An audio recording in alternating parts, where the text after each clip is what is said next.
Put in your headphones. It's about to get bassy.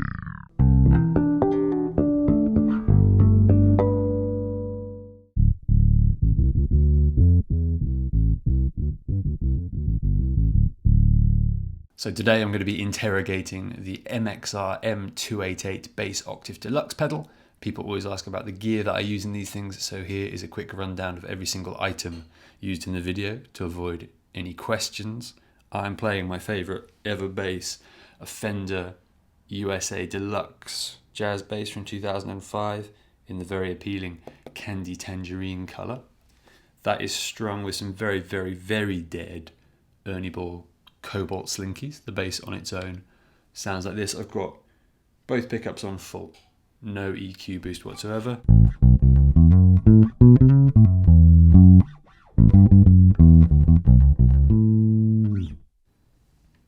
The bass runs straight into the MXR octave pedal. That goes straight into a Noble preamp with the low cut turned off, and then that goes into an Apogee Duet interface and then straight into Logic 10.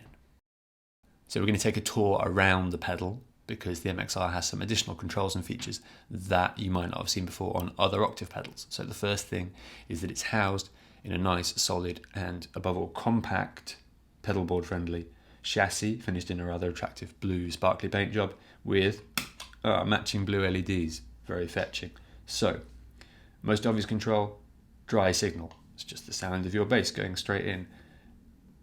It has a mid boost, which is a nice little additional feature. This only affects the dry signal, doesn't affect the octave. And what the mid boost button does is it boosts the mid, surprisingly, from anywhere between 4 dB and 14 dB of gain. And that is accessible via a little pot in the back of the pedal. If you unscrew the back of the pedal and have a look in there, there is an adjustable trim pot, and you can also select the frequency for the mid boost at either 400 Hz or 850 Hz. The pedal then has two distinct, separate, blendable octave channels. So the first is the growl, which is a throaty, what do they call it? A throaty mid-range sub-octave effect. And I was going to say girth knob, but I won't. The girth control is a deep, smooth sub-octave effect. So you can blend those according to your tonal wishes to create a wide variety of sounds. So that's what all the knobs do. But how does the pedal sound? That's the important thing. People always seem to be obsessed with tracking on analog octave pedals and always seem to ask how the tracking is on super low notes. So let's just test that out first of all. I'm going to solo the growl. Let's put it all the way up. No dry signal, nothing else, just full growl, which again is the throaty mid-range. I'm going to start at a low D and I'm going to work my way down and we'll see how the pedal tracks and how it responds to these lower notes. So here we go.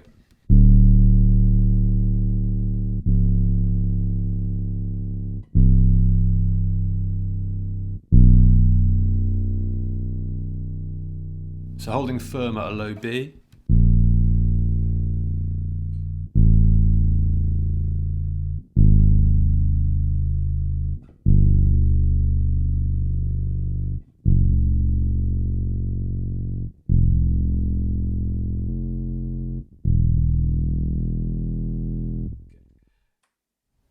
Fine about down to a B flat or an A maybe. Let's check it with the other voice, the girth knob. Still can't say that phrase without cracking up. Girth knob. Right, here we go. Tracking on the girth knob.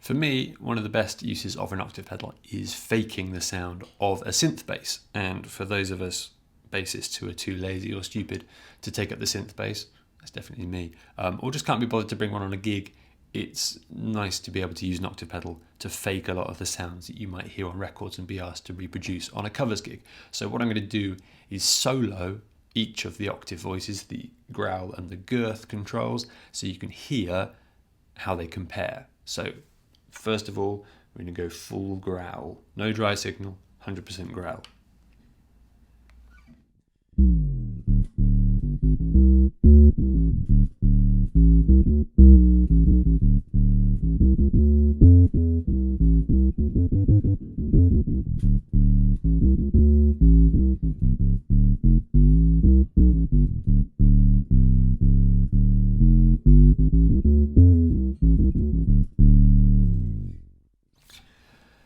So that was growl.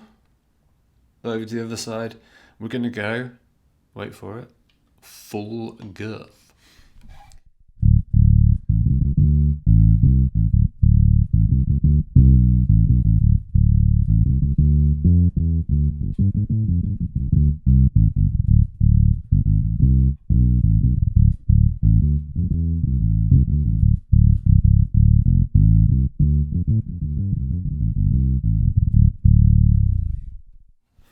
So there you go, quite a distinct variation in those two. Let's see what happens if we blend them both together. So we're going to go 50-50, again, same sort of line, still no dry signal, 50% growl, 50% girth.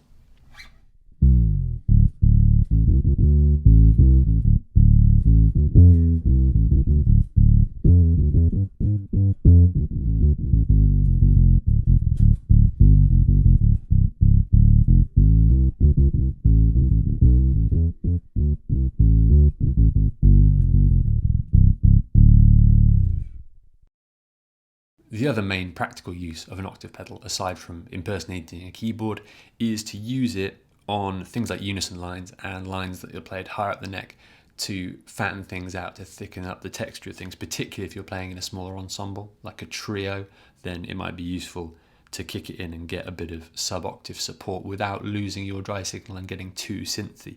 So the go-to guy for this, the guy that popularized it, is Pino Palladino.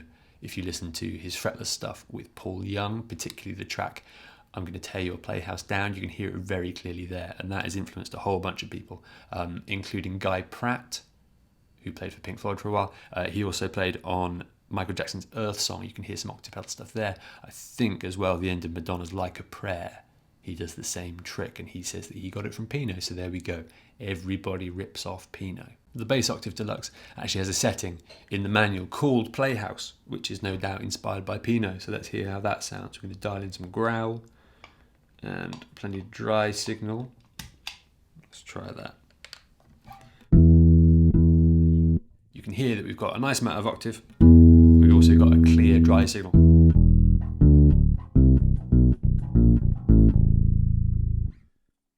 Let's attempt to play some Pino type stuff with this. You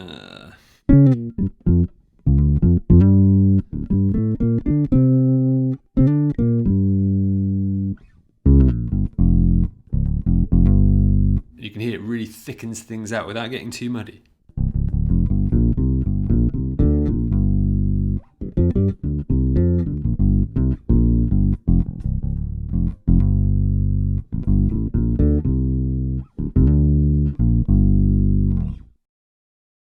So I'm going to stay on the same setting and play a line a couple of times to show you how you can use the mid boost to shape your tone. So maybe you want to cut through a little bit more. You might have a unison section that you want to stand out, or it could happen that you have a solo.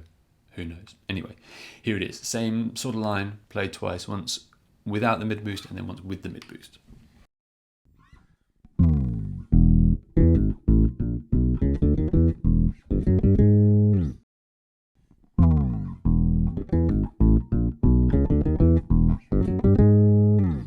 So actually one alternative use of the pedal is solely as a clean mid boost.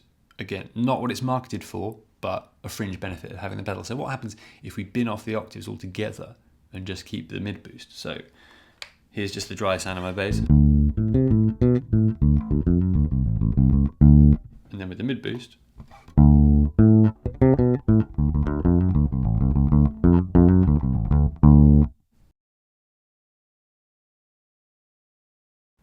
$32 old and I can't say the phrase girth knob without breaking into. Oh.